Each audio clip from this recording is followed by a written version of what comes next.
actually came up with kind of 4 intentions, goals, and outcomes Okay. you expect from doing this exercise. Okay. So, number one goal, when you're siphoning others' audiences into your own, you want to share something helpful.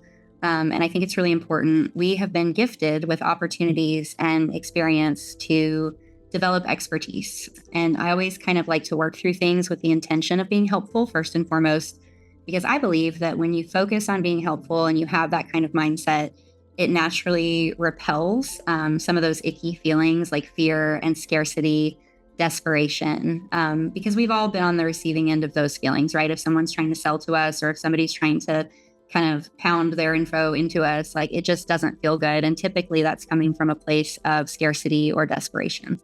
Number 2, you want to form or deepen relationships with other helpful people.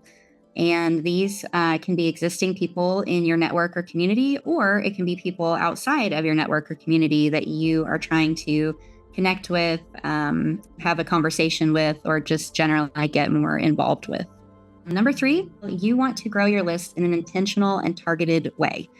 And I say intentional and targeted because obviously we are going to talk about niching and going narrow because we're us, but also because we do that with purpose, right? Because it makes everything so much easier and effective when you're trying to grow or expand your business. Going narrow is a really important step. And then the last one, number 4, and this really isn't a goal, but more of an outcome. And you mentioned it a little bit before, but expanding your sphere of influence and authority. And I want to caveat this by saying it's not in some like egomaniacal way. Like you're not like, I want to be so influential. And that's why I actually listed it as an outcome more than a goal, because by getting in front of other audiences, sharing something helpful, showing up and being authentic, your sphere of influence and authority will naturally grow and develop. So that is just an outcome that you don't really have to try for if you show up in the way that you need to show up.